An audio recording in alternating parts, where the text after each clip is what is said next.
I've noticed something strange about wealth.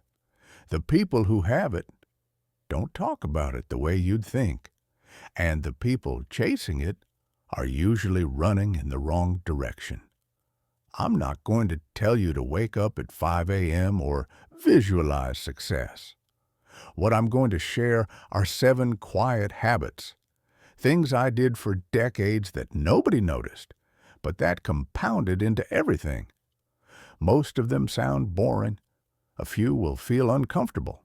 But here's the thing.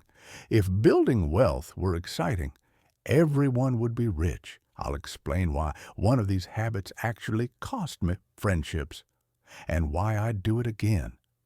But first, let me start with the one that saved me more money than any investment I ever made. Habit number 1, I stopped upgrading my life every time I made more money. When I bought my house in Omaha in 1958, I paid $31,500. I still live there. Same house, same neighborhood. You might think that's just me being cheap. Maybe. But here's what I learned early. Every time you increase your lifestyle, you're not just spending more money today. You're locking in that expense forever.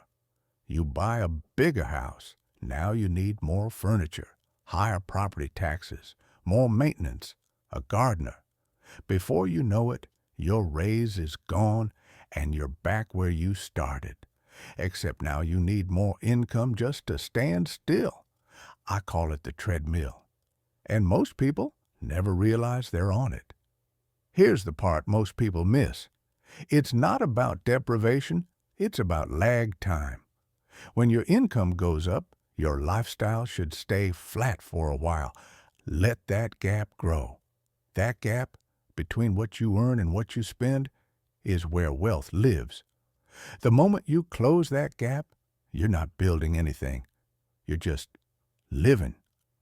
Habit number 2, I read more than I talked. People always ask me what my secret is. I tell them the same thing. I read 500 pages a day. Most of them laugh. They think I'm exaggerating. I'm not. Every morning I sit in my office and I read annual reports, financial statements, industry journals, books. I've done this for over 70 years. Here's why it matters. Most people form opinions based on headlines, emotions, or what their friends say. I form opinions based on information. And when you have better information than everyone else, you make better decisions. You don't need to read as much as I do. But if you're spending more time scrolling than learning, you're falling behind without realizing it. Habit number 3, I said no.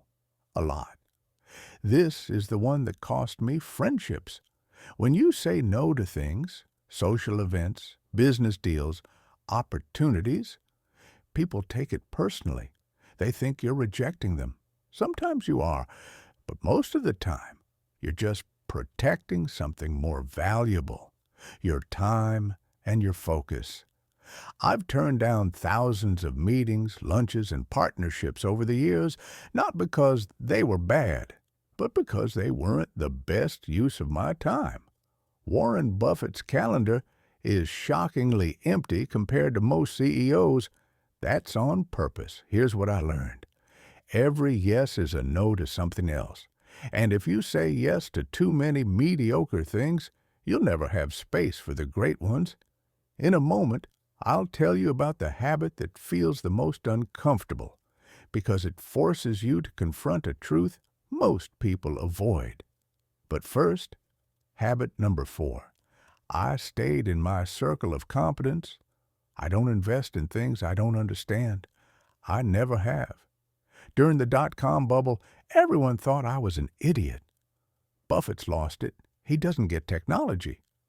Maybe I didn't, but I understood banks, insurance, consumer goods. So I stuck with what I knew. When the bubble burst, I was fine. A lot of other people weren't. Here's the principle. It's not about knowing everything. It's about knowing what you don't know.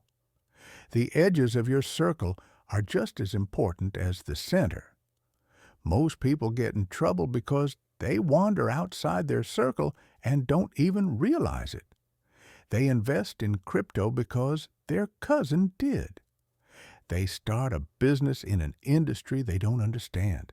They take advice from people who've never done what they're trying to do. Stay inside your circle. And if you want to expand it, do it slowly, with real knowledge, not hype. Habit number 5. I thought in decades, not months. When I buy a stock, I'm not thinking about what it'll do next quarter. I'm thinking about where the company will be in 10, 20, 30 years. This is hard for most people. We live in a world that rewards speed, fast results, quick wins, instant gratification. But compound interest, real compound interest, only works over long periods of time. And most people never give it enough time to work. I'll give you an example.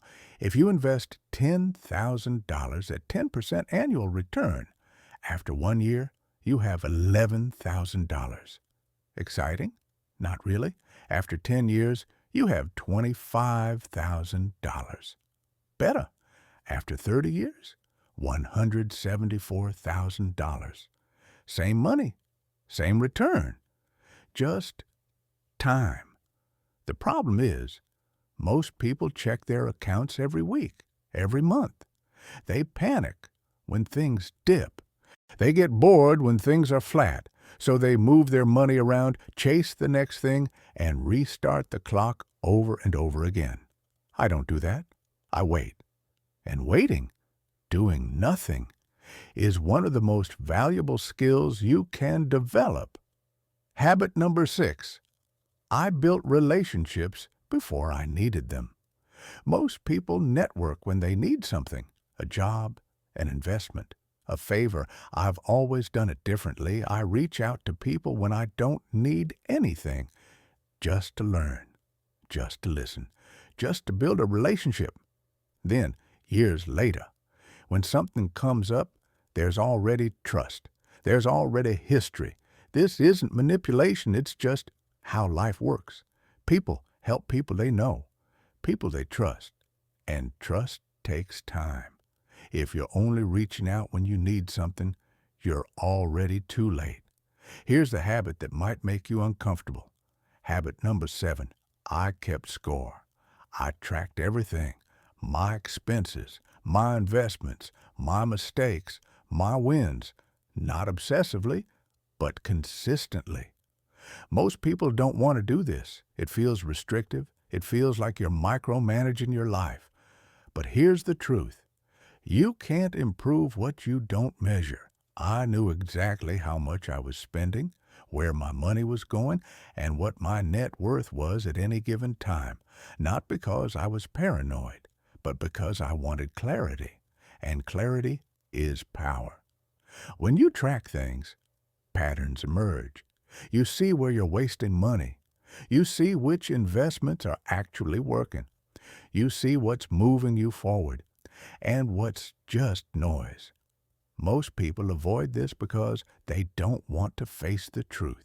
But the truth is the only thing that will set you free. So let me bring this together. These 7 habits aren't flashy. They won't make you rich overnight. But they're the reason I'm sitting here today in the same house I bought in 1958 with more wealth than I ever imagined. Not because I got lucky, not because I'm smarter than everyone else, but because I did a few simple things consistently for a very long time. You don't need to do all 7. Pick 2, maybe 3. Do them for a year, then another year, then another. And in 10 years, you'll look back and realize you didn't just build wealth. You built a completely different life. If this was helpful, you might want to stick around. I'll be sharing more of what I have learned, quietly, simply, and from experience. Thanks for listening.